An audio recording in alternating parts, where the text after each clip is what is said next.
Hey everyone, and welcome to this explainer. Look, if you're ready to take that brilliant business idea of yours and turn it into a legal, breathing reality right here in the Green Mountain State, well, you're in the perfect place. Today, we're going on a step-by-step journey through exactly how to form an LLC in Vermont. No fluff, just the facts.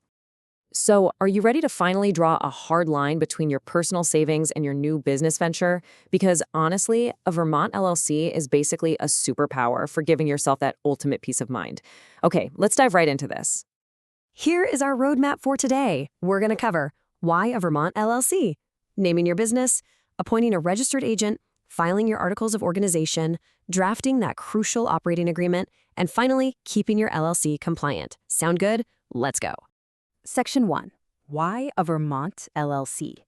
At its core, an LLC, or limited liability company, is like a legal shield for your life.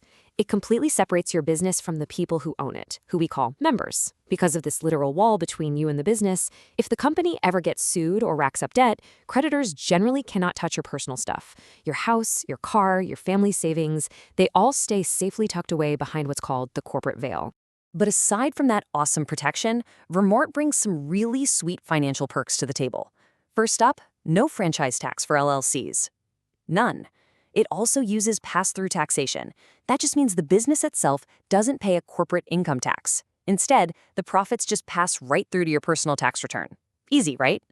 Throw in some really modest ongoing fees and a super small business-friendly vibe, and honestly, Vermont is just a fantastic place to set up shop. Moving on to Section 2, naming your business. Now, Vermont is pretty strict here. They use a standard called distinguishability on the record, but the kicker is their public confusion rule. Human examiners are actually going to look at your proposed name, and if it's so close to an existing one that a regular person might get confused, it gets rejected. For instance, if Green Mountain Builders LLC is already taken, you can't just slap a "the" in front of it and call yourself the Green Mountain Builders LLC. No way. You've got to be genuinely unique. And don't forget, you absolutely have to include an LLC designator at the end of your name, like LLC or Limited Liability Company.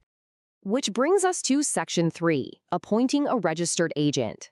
So what's a registered agent? Basically, it's a person or a company whose sole job is to sit there and receive important legal mail, think lawsuits or state notices, for your LLC. Now here is the absolute golden rule. They must have a physical street address in Vermont. Literally no P.O. boxes allowed, period. And they have to be there during normal business hours. Now sure, you could just name yourself, but that means your home address gets blasted on the public record. Yikes. Hiring a commercial registered agent service is a real game changer if you want to keep your privacy intact and guarantee you never miss a critical document. All right, Section 4, filing articles of organization. This is where it gets real. Let's talk numbers right out of the gate. To file your Vermont LLC, it's going to cost exactly $155. You pay this straight to the Secretary of State, so make sure to pencil that $155 into your startup budget right now. Now, what's really interesting about this first page of the form is how straightforward it is. Right at the top, Article 1, you just drop in that perfectly unique business name we talked about. Article 2 is your business type. For most of us, just a standard LLC. And then Article 3 asks for your business purpose. Vermont actually prefers you use a NAICS code here. It sounds fancy, but it's really just a standard federal number that says what industry you're in. Or you can just write a quick sentence describing what you do. Scroll down a bit, and you'll pop in your office address and that registered agent info we just locked down. Flipping over to page 2, you'll list the organizers. That's just the folks actually filling out the paperwork. You also have to check a box saying if the company has members yet. Then the grand finale at the bottom. Article 11. The organizers have to sign this under penalty of perjury. That single signature is the magic moment that legally asks the state to breathe life into your LLC. And this brilliantly illustrates the submission instructions. If you're old school and mailing this in, you literally have to include a check or money order for that $155 made out to VTSOS, plus a self-addressed stamped envelope so they can actually mail your confirmation back to you.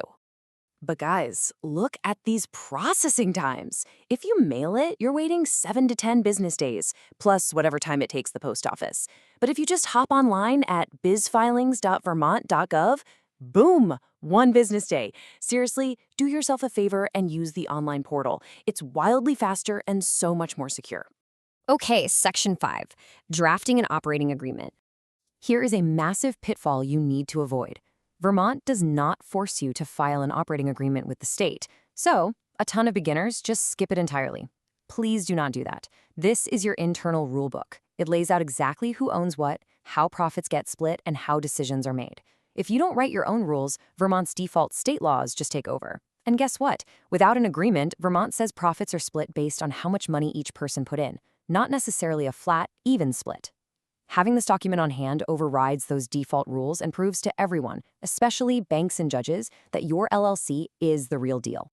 Finally, Section 6, keeping your LLC compliant, because the journey doesn't end at filing. Lock this number into your brain, $45. That's your annual report fee. Every single year, without fail, you have to file a quick update with the Secretary of State just to say, hey, we're still here, and confirm your address and agent info.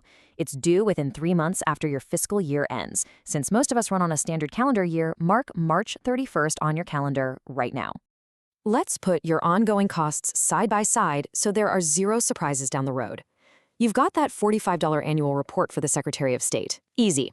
But wait, you also need to know about the business entity tax, which goes to the Vermont Department of Taxes.